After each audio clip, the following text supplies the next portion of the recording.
de carbono. Yo coloco algunas fórmulas no para que memoricen, simple y llanamente para que algunos les ayuden a entender el proceso. ¿A qué se refiere? Se refiere a la transferencia de un grupo de átomos de carbono, ¿está correcto?, que son transferidos de un compuesto químico a otro y que son importantes para sintetizar, para formar compuestos biológicamente importantes. Generalmente la transferencia del grupo de un átomo de carbono se realiza con pérdida o ganancia de CO2, pero no solamente CO2. Recuerden la enzima clave de la síntesis de ácidos grasos, acetil-CoA carboxilasa. La acetil-CoA carboxilasa es una enzima que cataliza la transformación de acetil-CoA en presencia de ATP y CO2, que es lo que forma malonil-CoA. Esa enzima utiliza un transportador de CO2. En este caso está transportando un grupo de un átomo de carbono para convertir el acetil-CoA en malonil-CoA.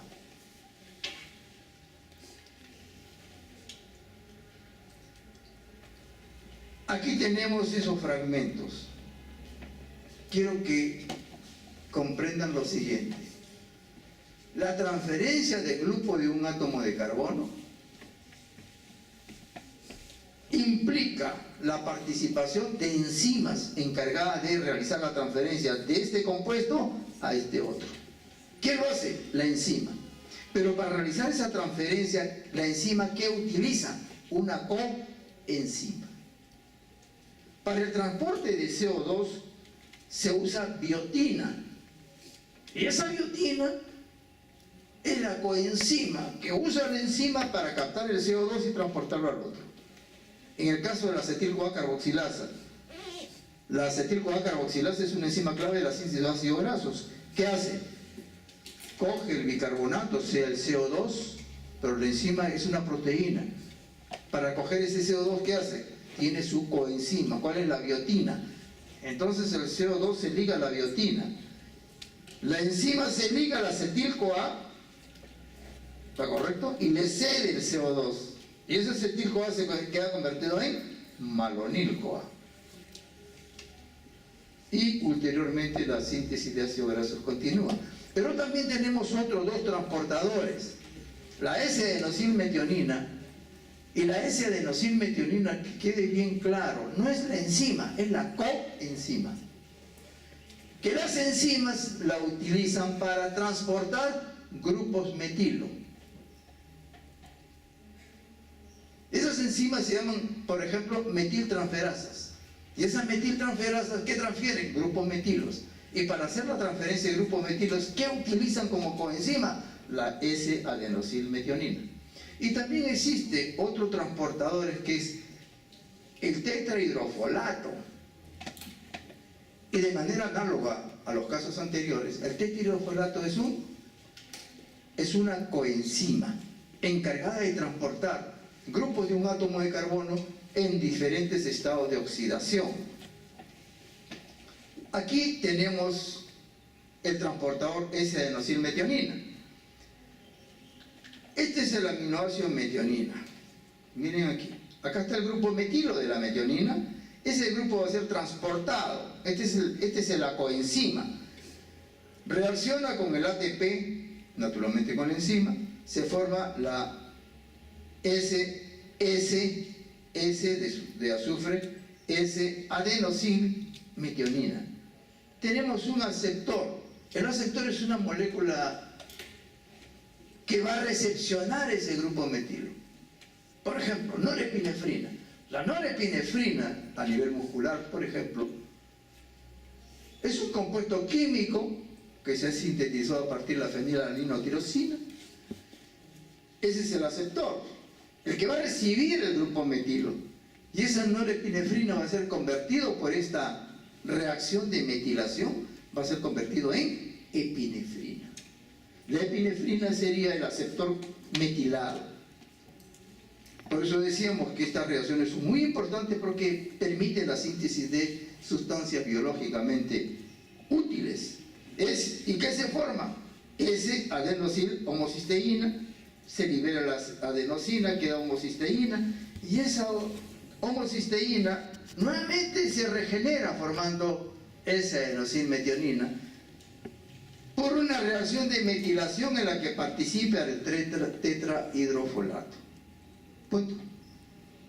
Vamos a hablar del tetrahidrofolato. El tetrahidrofolato es un compuesto químico que existe en las plantas, son de origen, se sintetizan mejor en las plantas, se sintetizan en las plantas. Y existen en aquellos alimentos que tienen hojas, como la lechuga, el berro, la espinaca, etc. Ahí tenemos tetrahidrofolato. Acuérdense, folato viene de folio, hoja. Bien. Ese tetrahidrofolato existe como teroil poliglutamato. Teroil, que es la molécula química central, poliglutamato, tiene como 6, 8 glutámicos, uno detrás de otro. En el proceso de digestión, ese teroil poliglutamato es hidrolizado por las proteasas y a nivel intestinal y convertido en teroil glutamato. Ese teroil glutamato se absorbe a nivel intestinal y luego por una reductasa, en presencia de NADPH, queda convertido en 7,8 de hidrofolato, y por otra reductasa, ese 7,8 de hidrofolato queda convertido en 5, 6, 7, 8 tetrahidrofolato. Todo este proceso, a partir de aquí, ocurre en el ser humano. El ser humano no puede sintetizar este tetrahidrofolato, por cuyo motivo tiene que ingerir una dieta necesariamente. Eso ya lo dijimos. Por acción enzimática, ese tetrahidrofolato se convierte en formil, metenil, metilén o metil. Mejor lo vamos a ver aquí. Este es el formilo, ¿cómo se llama? El grupo teroilo. Acá tenemos dos nitrógenos, el nitrógeno 5 y el nitrógeno 10. Aquí se une el grupo metilo, entonces vamos a tener metil tetrahidrofolato. El grupo metileno se une comprometiendo el nitrógeno 5 con el nitrógeno 10 y vamos a tener el metilén tetrahidrofolato. Luego tenemos el metenil tetrahidrofolato, que es este compuesto de aquí, y si al nitrógeno 10 se une el CHO, tenemos el formil tetrahidrofolato. Como ven ustedes aquí, son grupos de un átomo de carbono en diversos estados de oxidación. Este es el más oxidado, este es menos oxidado y este es mucho menos oxidado. Y el más reducido es el metil tetrahidrofolato. Por eso se dice de que el tetrahidrofolato transporta grupos de un átomo de carbono en diversos estados de oxidación. Aquí tenemos el glutamato, solamente queda un glutamato y esto no se puede hidrolizar porque este enlace no es peptídico, de lo contrario se hidrolizaría. Acá tenemos el metilén tetrahidrofolato, ¿se usa para qué? Para formar la cadena lateral de la timina. El metenil tetrahidrofolato o formil tetrahidrofolato se utiliza para formar el anillo de purina. El metil tetrahidrofolato se usa para regenerar los grupos metilo y la metionina. Por eso es que son importantes estas reacciones. Acá tenemos, se lo voy a relatar a grosso modo, sin entrar en mayor detalle. Quiero que vean, perciban lo siguiente. El tetrahidrofolato es la coenzima. Por acción enzimática en presencia de serina, la serina queda convertida en glicina, se va a formar el metilén tetrahidrofolato, CH2.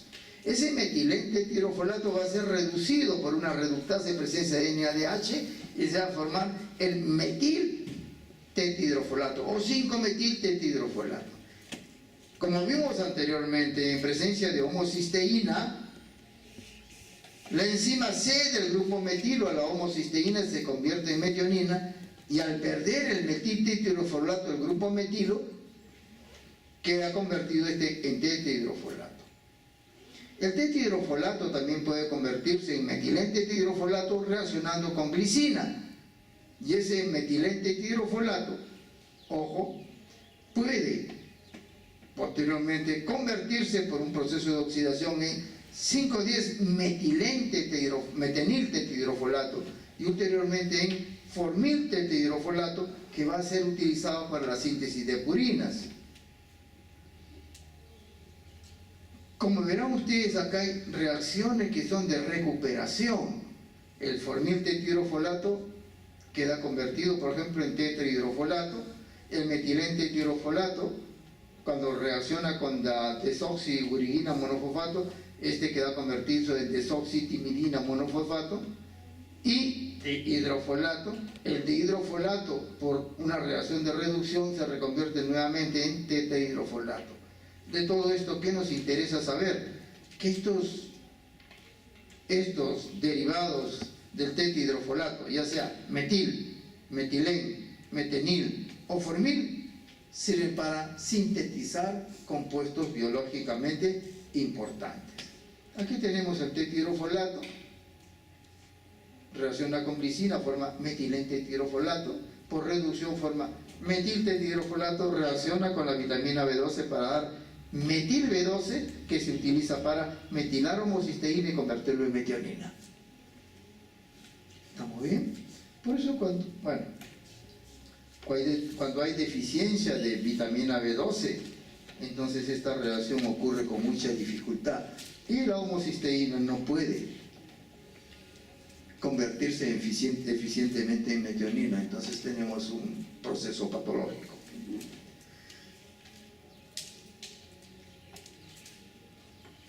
Vamos a dar una mirada así muy a grosso modo de lo que significan a los aminoácidos como precursores de otros compuestos biológicamente importantes. No vamos a describir cada reacción, ya que eso llevaría unas 2 o 3 clases más. Hablar sobre aminoácidos como precursores implica unas 2 o 3 clases de bioquímica. No tiene sentido hablar sobre todas las reacciones que ocurren, no tiene sentido. Motivo por el cual hace muchos años sugerí que solamente se menciona a los alumnos, ¿para qué es importante el aminoácido? Estamos hablando del esqueleto del aminoácido. ¿Estamos bien? Ese esqueleto del aminoácido, por ejemplo, en el caso de la serina, ¿para qué sirve? Para sintetizar la sigmomielina, como vieron ustedes en el capítulo de lípidos. Sirve para sintetizar pirimidinas, como vieron en el capítulo de ácido nucleico. Estoy hablando del esqueleto de la serina. ¿Para qué sirve? La síntesis de purinas.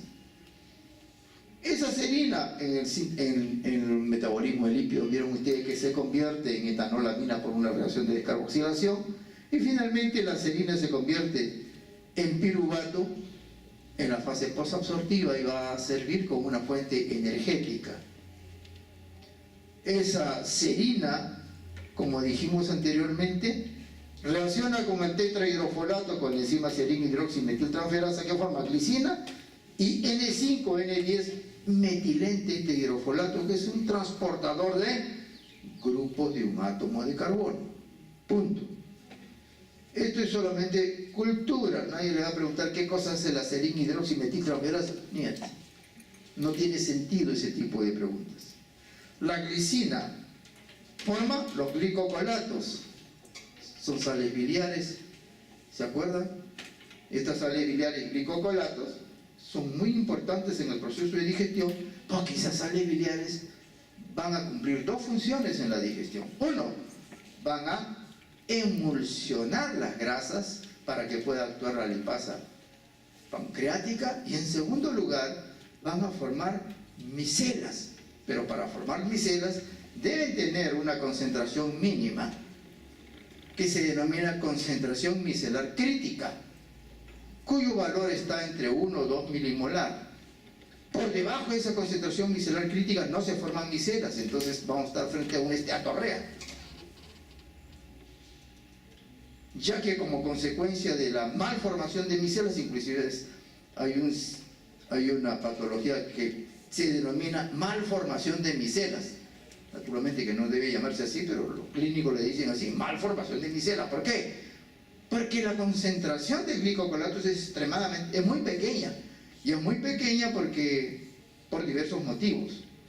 Al ser muy pequeño no se forman micelas. Al no formarse micelas, ojo, los triglicéridos, las grasas, no van a ser transportadas adecuadamente, se van a eliminar por las heces. Ahora, ¿por qué motivo la concentración de sales biliares a nivel intestinal es muy pequeño? El paciente puede tener un cálculo biliar, entonces la cantidad de glicocolato que llega al intestino es extremadamente pequeña, o también puede tener un cáncer de cabeza y páncreas que va a presionar el colédoco y obstruir la salida de la bilis. Esta glicina también sirve para síntesis de ácido hipúrico, síntesis de glutatión, vamos a hablar de ellas, síntesis de porfirinas, síntesis de creatinas, también vamos a hablar, síntesis de purinas, y se cataboliza formando piruvato. El glutatión es un tripéptido constituido por glutamato, cisteína y glicina. En el organismo este glutatión cumple una función antioxidante, es uno de los principales antioxidantes que sintetiza el organismo y cumple un eficiente efecto protector contra el estrés oxidativo, inactiva peróxidos a través de la reducción realizada por la glutatión reductasa. En el eritrocito este glutatión mantiene a la hemoglobina en el estado reducido, o sea, como ion ferroso, y ese glutatión, con la edad va ese glutatión, ojo, hay dos tipos de glutatión, ese glutatión GSH es glutatión reducido y GSSG es glutatión oxidado. Con la edad del ser humano disminuye su concentración de glutatión reducido y aumenta el glutatión oxidado. Entonces la protección contra la acción oxidativa en el ser humano va disminuyendo con la edad. Pero ese glutatión oxidado puede ser reducido con una glutatión reductasa en presencia de NADPH y nuevamente ser convertido en glutatión reducido. Entonces el glutatión reducido actúa en el organismo como antioxidante, se convierte en glutatión oxidado, pues nuevamente se regenera el glutatión reducido. Actúa como antioxidante, pasa a la forma de glutatión oxidado y nuevamente se regenera por acción de la glutatión reductasa en presencia de NADPH. Acá tenemos la síntesis de glutatión, acá está glutamato con ATP en presencia de cisteína, forma gamma-glutamilcisteína, en presencia de glicina, forma glutatio. Aquí, este es el glutatio. En la forma activa, el grupo activo del glutatio es este SH. Por eso se representa el glutatio como GSH o glutatio reducido. Aquí tenemos el glutatión oxidado, o sea, la unión de dos glutatión reducido, tenemos glutatión oxidado. Por acción de una reductasa, entonces este glutatión oxidado nuevamente se convierte en glutatión reducido, que es este de aquí. Vamos a hablar de la síntesis de creatina. La glicina es el aminoácido que a nivel renal, en presencia de arginina, forma ornitina y guanidoacetato. Este guanidoacetato llega al hígado y ese hígado en presencia N-adenosilmetionina, que es un transportador de un grupo metilo. Este guanidoacetato se convierte en creatina. Esta creatina, ojo, en el tejido muscular, por ejemplo, se fosforila en presencia de creatina fosfoquinasa y ATP y forma creatina fosfato. Esa creatina fosfato, en buen romance, constituye una especie de reserva energética en el caso del músculo. Esa creatina fosfato también existe en el hígado, corazón, cerebro, etc. Y en cada uno de esos tejidos cumple funciones muy similares, proporciona energía. ¿Y de qué manera? Esa creatina fosfato, por la misma creatina fosfoquinasa, en presencia de ATP, ¿qué forma? ATP. Entonces, cuando la reserva energética del organismo es de tal naturaleza de que dispone de suficiente ATP, entonces la creatina reacciona con el ATP para formar creatina fosfato, o fosfocreatina, como gusten llamarlo.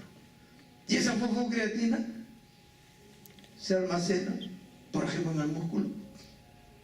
Y cuando el músculo necesita energía, es decir, la persona empieza a realizar actividad física, entonces la creatina fosfato o fosfocreatina es convertido en creatina y como consecuencia de ella se libera ATP, y ese ATP lo utiliza el tejido muscular para proporcionar energía. Ahora, esta creatina fosfato, de manera no enzimática, elimina el fosfato y se forma creatinina, y la creatinina es un producto de excreción. La creatinina ya no se utiliza. Creatinina no se utiliza, se elimina por la orina, y la cantidad de creatinina que se elimina por orina es dependiente de la actividad física de la persona. La excreción de creatinina es constante en los adultos, depende de la masa muscular activa. Su excreción, indicador de función renal. Bueno, esta es una información adicional. Otros aminoácidos como precursores de la alanina. La alanina se convierte por transaminación en piruvato, y el piruvato es una fuente energética, y hemos visto nosotros en la fase posabsortiva. Un isómero de la alanina es la beta-alanina, en presencia de histina forma carnosina, y por metilación anserina. La beta-alanina, que es isómero de la alanina, forma parte de la